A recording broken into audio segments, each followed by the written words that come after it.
Aujourd'hui, on va parler d'un sujet un peu d'actualité sur la chirurgie à l'étranger. Pourquoi cette fuite vers l'étranger? Pourquoi cette économie sur sa santé? Est-ce qu'aujourd'hui, la chirurgie esthétique reste inabordable en France? Et je crois que c'est très important de faire le point là-dessus. La chirurgie esthétique, fantasme, mythe et réalité. Et si on parlait enfin sans filtre? Bienvenue dans le podcast Derrière le masque. Dans ce podcast, je vous ouvre les portes du bloc opératoire, de mon cabinet et je vous embarque aussi avec moi dans le quotidien d'une maman chirurgienne. Ici, on parle technique, transformation, défis, réalité, passion, mais pas que. On va aussi parler des galères, des difficultés, des déceptions et tout ça loin des clichés. Vous êtes lycéenne? Vous êtes étudiante en médecine, vous êtes femme chirurgienne, vous êtes maman chir, vous êtes pleine d'ambition, pleine d'énergie et vous avez envie de mener tous les combats en même temps. Installez-vous, je vous embarque avec moi dans l'univers mystique, mythique et fascinant de la chirurgie esthétique et dans mon quotidien de maman chirurgienne. On entend beaucoup de gens partir à l'étranger pour de la chirurgie esthétique. Est-ce que toi, t'en as entendu parler? Est-ce que ça te parle? Oui, bien sûr. Quand on est en consultation ou même en soirée ou un peu partout, c'est quelque chose quand on est chirurgien esthétique en France qu'on entend, on est très concerné par ça. Ou alors on a des patients qui viennent nous voir en consultation et qui nous disent « j'ai déjà fait un devis à l'étranger ». On vit avec ça et alors heureusement c'est pas majoritaire, ça fait partie vraiment d'une petite part, c'est quand même assez minime, mais on entend beaucoup de choses sur des patients qui partent à l'étranger, oui. Et c'est quoi les pays de destination de tourisme chirurgical? Alors il y a des pays où ça revient quand même assez souvent. Alors j'ai envie de dire le tourisme chirurgical, on va pas parler de la chirurgie à l'étranger sur des pays où on fait beaucoup de chirurgie esthétique, mais si on parle vraiment du sujet du débat d'aujourd'hui, le tourisme chirurgical, il s'oriente plus vers 3 destinations, surtout. On parle souvent de la Turquie, de la Tunisie et de la Thaïlande. Ok, et qu'est-ce que tu penses de cette chirurgie esthétique au rabais? La chirurgie low cost, c'est un gros souci parce que les personnes, les gens, les patients, acceptent d'investir, de mettre des économies dans l'achat d'une voiture ou l'achat d'une maison, des choses un peu où on aurait dans un sac à main ou quelque chose un peu soit matériel ou éphémère. Mais par contre, investir sur soi, là, on fait des économies sur sa santé. C'est quelque chose que j'ai du mal à comprendre. La chirurgie low cost, il faut se dire que si c'est low cost, en fait, il n'y a pas de secret, il y a forcément le revers de la médaille. Si vous prenez l'avion dans une compagnie assez connue et que vous payez le prix de votre billet d'avion, vous aurez des prestations à la hauteur de ce que vous allez payer. Alors, ça peut paraître excessif, je ne parle pas de la business class, etc. Si on prend un avion sur un low cost, on n'aura pas les mêmes prestations. Ça ne veut pas dire que c'est pas bien, mais ça veut dire qu'il faut s'attendre à ne pas avoir la même prestation. Alors, quand on veut faire un Paris-Lyon ou qu'on fait des petites distances, il n'y a aucun souci, on va arriver à destination dans tous les cas. À quel prix? Je ne sais pas. On va peut-être pas voyager confortablement, on n'aura peut-être pas le sandwich, le jus. Ma foi, c'est bien, c'est pas grave, parce qu'on n'a pas envie d'avoir forcément cette prestation. Et du moment finalement qu'on arrive en un seul morceau, au final, c'est pas parce que le vol est low cost que le pilote est low cost. Donc ça, c'est quand même important de le savoir. En médecine, en chirurgie, en tourisme chirurgical, c'est pas la même chose quand même. Donc quand on met du low cost sur sa santé, son corps, sachant que c'est irréversible après, là, ça devient un problème. On ne peut pas faire une économie sur la qualité. Alors attention, je ne suis pas en train de dire qu'à l'étranger, c'est forcément du low cost. Mais on a un gros problème d'information des patients dans ces pays-là qui ont, pour plein de raisons qu'on ne peut pas comparer à la France, le souci, c'est qu'on a de la qualité, mais on a aussi beaucoup de charlatans. Et là, ça devient un problème. Ouais. Et au final, est-ce que c'est véritablement moins cher? Alors, oui, ça dépend un petit peu des chirurgies. Ça dépend par qui on se fait opérer. À l'étranger, il y a des pontes aussi, des personnes qui opèrent bien, qui sont nos mentors aussi, mais ils ne sont pas moins chers. Et au contraire, ils sont beaucoup plus chers. Moi, je reviens d'un congrès où j'ai eu l'occasion de côtoyer énormément de chirurgiens de partout. C'est un congrès international. Et justement, j'ai vu aussi plusieurs de mes mentors. Et puis, en discutant un petit peu avec eux, on on leur demande un peu combien ça coûte une rhinoplastie chez vous. Et on se rend compte que, en fait, c'est 3 fois le prix, hein, mais dans les mains de notre mentor, dans les mains du chirurgien très connu. Alors, si on veut qu'une intervention soit réussie, forcément, il va falloir aller chercher la renommée du chirurgien. Ça tombe pas du ciel, un diplôme. Hein. Forcément, il y a des qualifications. Ces qualifications, elles ont un prix. Je crois que ça serait intéressant presque de faire un podcast uniquement sur comment se justifie le prix d'une chirurgie esthétique, comment on la facture. Dans ces pays étrangers, en Turquie par exemple, c'est pas forcément moins cher. Parce que si vous allez être opéré par un très bon chirurgien en Turquie, il n'y a pas de secret. Au final, il sera presque plus cher qu'en France. Là où il y aura une différence, c'est sur les frais de clinique et de personnel, etc. Mais c'est pas forcément moins cher. Mais en revanche, oui, il y a des cliniques là-bas qui cassent les prix. Sur la prestation aussi et sur la qualité de la prestation. Alors, de façon assez rare, on pourra trouver peut-être une clinique qui a un très très bon chirurgien et qui ne va pas casser les prix. Mais au final, c'est pas la différence et l'économie n'est pas si énorme que ça, très sincèrement. Je vois même pour les greffes capillaires, il y a une petite différence, mais qui n'est pas si énorme et qui n'en faut surtout pas la peine. Au final, c'est une chirurgie qu'on fait une seule fois dans sa vie. Ouais. Allez, ça vaut la peine de se serrer un petit peu la ceinture pour ne pas prendre de risques sur son corps et sa santé. Et justement, c'est quoi les dangers ? Les dangers, alors ça peut très bien se passer. Hein. En fait, il faut se dire que on fait de la chirurgie dans des pays différents, mais le dénominateur commun, ce sont les complications. On a des complications dans toutes les chirurgies. Le deal, quand on est un bon chirurgien, c'est d'avoir le moins de complications possible. On en a tous, hein, mais si on en a moins, c'est quand même un peu mieux. Il se trouve que dans ces pays-là, on se rend compte qu'il y a des complications, certes peut-être dues à on va pas dire des erreurs chirurgicales, mais peut-être des manques de formation chirurgicale. On n'a pas les mêmes formations dans tous les pays, il ne faut pas se leurrer. En France, en Belgique, en Europe, on a quand même des formations de qualité. Hein. Encore une fois, ça ne veut pas dire que là-bas, on est moins bien formé, mais on n'est juste pas sûr de la formation du médecin qu'on va voir. En France, on a des garanties qui sont indispensables pour pouvoir aller chez un chirurgien. Il y a aussi des chirurgiens qui sont mauvais. J'entends déjà les commentaires « Ah oui, mais je me suis fait rater en France ». Mais bien sûr, on peut se faire rater en France. Mais disons qu'on a au moins des références en France, ce qu'on a peut-être un peu moins quand on va dans ces pays-là. Et les dangers, c'est des dangers de vie, tout simplement.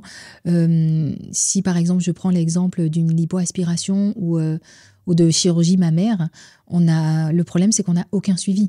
Vous allez faire une greffe capillaire, globalement, moi je fais de la greffe capillaire aussi à mon cabinet, on a très peu le risque de complications est très très faible. Donc ça devrait bien se passer, encore qu'il y a des petites surprises là-bas.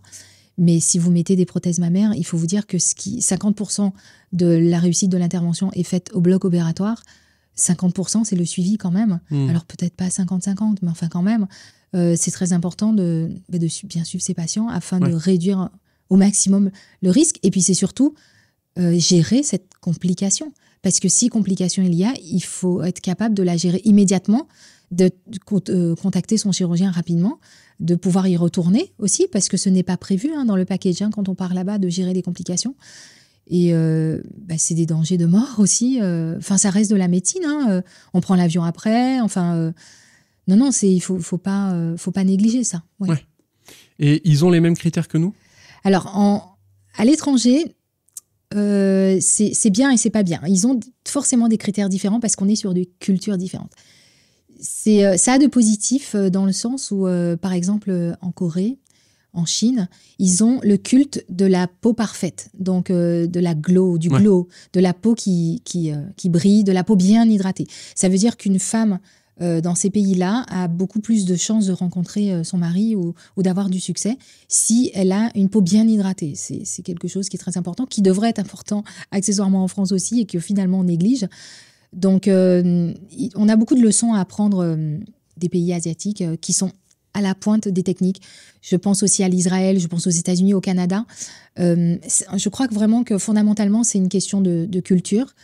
Malheureusement, aux States et en France, ici, on parle de la French Touch. Pourquoi ? Parce qu'on a cette envie de donner du naturel, en fait. En France, on a cette réputation de faire des chirurgies assez discrètes, Alors aux États-Unis, peut-être un peu moins. On sait effectivement que c'est stars qui sont opérés. Mais c'est tout simplement parce que le patient a cet objectif, parce que ça lui plaît, et que le chirurgien va répondre à sa demande parce que ça lui plaît aussi. Moi, je ne vais pas répondre à la demande de mon patient si ça ne me plaît pas ce qu'il me demande. Je ne vais pas être capable de lui faire, je ne sais pas faire. Mais il y a des critères de beauté qui sont complètement différents dans certains pays. Mais ce n'est pas mauvais. Hein. Il y a beaucoup de choses à tirer de ces pays-là. Et il y a du bon et du mauvais. Mais par contre, quand on va sur des critères un peu plus esthétiquement parlant, je veux dire, moins naturels, je crois qu'il faut savoir s'échapper et se dire, OK, mais moi, je vais être opéré par mon chirurgien en France ou en Europe, et lui faire confiance surtout et lui confier mon corps. Oui. Ouais. Et pourquoi il y a cette fuite vers l'étranger ? Pour l'argent. Je crois qu'il y a beaucoup de... Oui, c'est le nerf de la guerre, hein, pour l'argent. Il y a 2 raisons. Je crois qu'il y a une certaine population des patients qui partent vers l'étranger parce qu'en France, c'est encore très tabou de faire de la chirurgie esthétique. On n'ose pas le dire, on cache. J'ai beaucoup de patientes qui partent à l'étranger après leur chirurgie pour se cacher, pour ne pas que l'entourage sache. Les collègues, elles ne veulent pas qu'on sache qu'elles ont fait de la chirurgie esthétique. C'est futile. On voit ça comme un peu de la frivolité. On a aussi ce cliché de se dire ça va être fake. Donc, du coup, on ne veut pas le faire. On a une certaine honte aussi. Et aussi la honte, et on en revient à l'argent, la honte de se dire elle passe son argent là-dedans. On voit beaucoup d'hommes politiques, par exemple, qui on se dit, mais on pourrait tellement, d'hommes ou de femmes politiques, hein, on pourrait tellement leur faire une petite chirurgie ou quelque chose pour arranger un peu leur état de fatigue, pour améliorer leur visage. Mais malheureusement, la critique serait immédiate. Ça serait, il passe son argent dans la chirurgie esthétique qui est complètement inutile et futile. C'est là que passe notre argent, puisque ça, c'est aussi notre mentalité. Alors que dans certains pays, au Brésil, en Israël, au Canada, c'est normal d'avoir recours à la chirurgie esthétique. Alors, je ne parle pas de l'excès. Il y a des chirurgies qui se font quand même à outrance où on se dit que vraiment, là, le curseur est un peu compliqué. Là. Mais ça fait partie de la normalité. On n'a pas honte de dire qu'on a eu recours. Alors, je ne dis pas à mettre des gros seins ou à faire des choses complètement disproportionnées, mais c'est normal. Tout comme on va chez son coiffeur, on va chez son dentiste, on va chez son chirurgien esthétique parce qu'on veut s'occuper de soi-même. En France, c'est encore très compliqué. En 2025, c'est tabou. On ne peut pas faire de la chirurgie esthétique et quand on veut le faire, on doit se cacher. Donc ça, il y a une partie de cette population de personnes qui va se cacher, tout simplement pour ne pas qu'on la voie. Et l'autre partie, c'est pour l'argent, oui, pour aller chercher une chirurgie, pas forcément de qualité, mais une chirurgie plus accessible, moins chère, au détriment de sa santé et du résultat. Mais c'est vraiment pour ça. Alors moi, j'aime dire à mes patientes... je sais que la chirurgie esthétique n'est pas accessible à tous, mais je leur dis, si c'est le projet de votre vie, je préfère que vous économisiez et que vous attendiez pour réaliser votre projet. Faites-le un petit peu plus tard. Ne vous mettez pas en difficulté financière pour une chirurgie. Ne prenez pas de risque d'économiser sur votre santé. Vaut mieux le faire un petit peu plus tard ou ne pas faire d'autre chose. S'il est question de sacrifice, parfois, on doit faire des choix. Hein. Je veux dire, quand on va au supermarché, où on achète des jouets pour ses enfants, bon, c'est pas seulement pour les éduquer, mais c'est aussi parce qu'on ne peut pas tout acheter et qu'il faut faire des choix en fonction de son portefeuille, son budget. Mais peut-être sacrifier autre chose. Alors, ne sacrifiez pas les vacances de vos enfants pour vos prothèses mammaires, mais quoique les enfants préféreront avoir une maman épanouie. Mais si ça lui tient à cœur, en tout cas. Mais non, c'est important de ne pas faire ce type d'économie. Ouais. C'est cher d'être opéré en France par rapport justement à d'autres pays ? Oui, c'est une très bonne question. Alors, c'est cher et c'est pas cher. C'est cher dans les mains de qui ? C'est cher aux yeux de qui ? La France, par rapport aux autres pays, on n'est pas le pays qui facture le plus cher en chirurgie esthétique. Quand on discute avec nos collègues suisses, norvégiens, on se rend compte qu'on facture des tarifs qui sont ridicules par rapport à notre prestation, à la prise de responsabilité. Alors, j'ai pas envie de dire ridicule, mais ce sont des tarifs nettement inférieurs à ce qu'on peut rencontrer dans des pays en Europe. Je parle même pas des États-Unis, je parle même pas de... Même à l'intérieur de la France, hein, entre les villes, on a une disparité de facturation. Mais c'est normal, à Paris, la vie est plus chère d'une manière globale, et c'est comme ça. Pourtant, le même chirurgien va opérer de la même façon dans toutes les villes. Alors, ça ne reste pas si cher que ça par rapport à d'autres pays, par rapport à la qualité de l'engagement, j'ai envie de dire, de notre geste, qui n'est pas simple. Les tarifs se calculent, hein. Ils sont pas difficiles à comprendre, et ça, on pourra en parler sur un prochain podcast. Mais on n'est pas si cher que ça par rapport à d'autres pays, par rapport à d'autres spécialités. La chirurgie esthétique n'est pas si chère par rapport à d'autres spécialités. Ouais. C'est un fait, c'est pas à débattre, c'est comme ça. En revanche, ce qui n'est pas à débattre non plus, c'est que ça reste cher pour certaines personnes. La chirurgie esthétique n'est pas accessible et abordable à toute la population, à tous les statuts sociaux, à tous les statuts professionnels.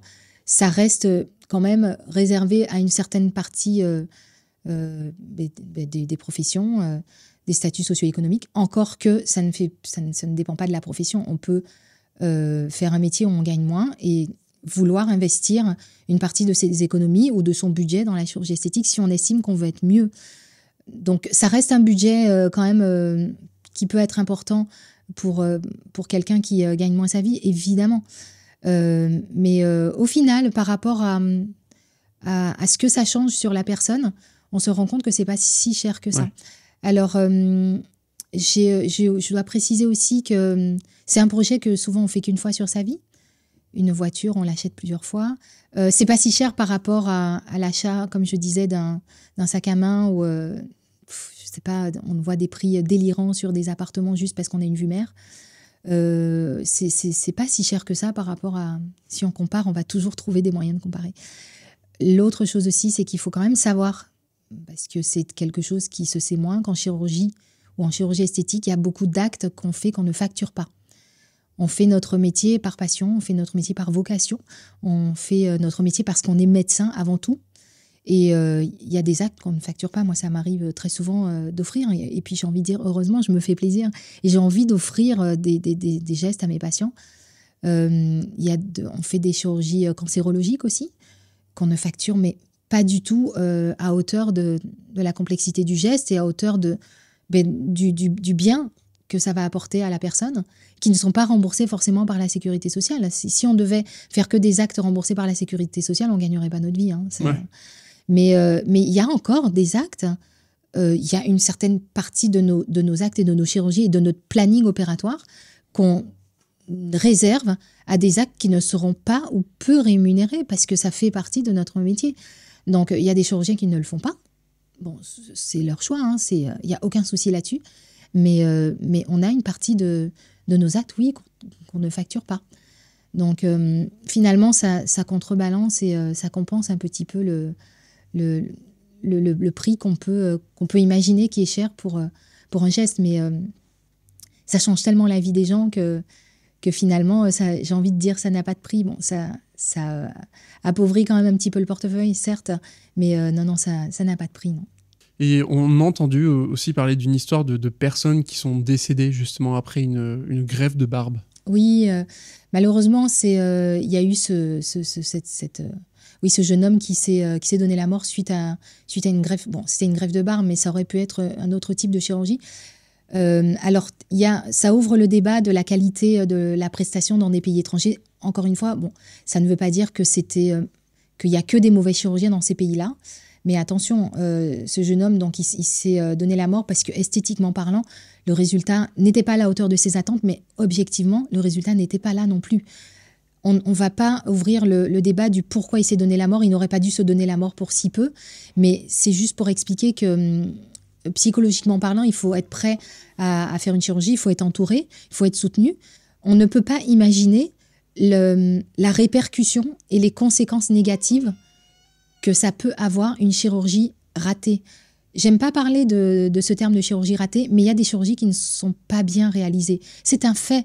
Il faut le reconnaître, il faut le dénoncer. C'est pas parce qu'on est chirurgien qu'on va tous se protéger et se défendre. Il y a des chirurgies qui ne sont pas bien faites, hein, mais ça, que ce soit en France ou à l'étranger. Et c'est bien triste de voir qu'il y a des patients, oui, qui reviennent avec des massacres sur leur corps, tout comme c'est bien triste de voir des massacres sur des chirurgies faites en France. Mais oui, ça peut abîmer le corps, ça peut abîmer le psychisme. Ce jeune homme-là qui s'est suicidé, c'est un exemple, mais il y en a d'autres en fait. Faites attention, quoi. Quand vous partez à l'étranger, renseignez-vous bien sur la personne qui va vous greffer, sur la personne qui va s'occuper de vous, sur l'équipe. Sur l'équipe, c'est très important, sur les références que pourrait avoir cette personne. C'est dramatique, ça ne devrait pas arriver. Même une personne, même un patient, c'est le patient de trop. C'est des choses qui sont interdites. On ne peut pas arriver à ce stade-ci, qui sont aussi irréversibles. Et c'est ce que je disais tout à l'heure, c'est irréversible. Quand c'est mutilé, c'est malheureusement irréversible. Et justement, certaines personnes doivent en arriver là parce qu'elles n'ont pas trouvé une solution de secours ou de réparation. Bon, en l'occurrence, sa greffe de barbe aurait peut-être pu être...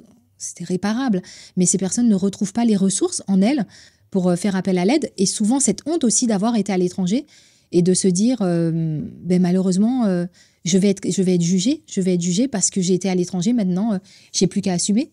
On en parlait tout à l'heure du fait d'aller à l'étranger et de cacher ses projets. Il y a beaucoup de gens qui cachent leurs projets quand ils vont à l'étranger. Eh bien, justement, si ces personnes-là cachent leurs projets et qu'elles reviennent dans leur famille et qu'elles ne l'ont pas dit, si ça se passe mal, comment elles font pour se faire soutenir? Comment ça se passe?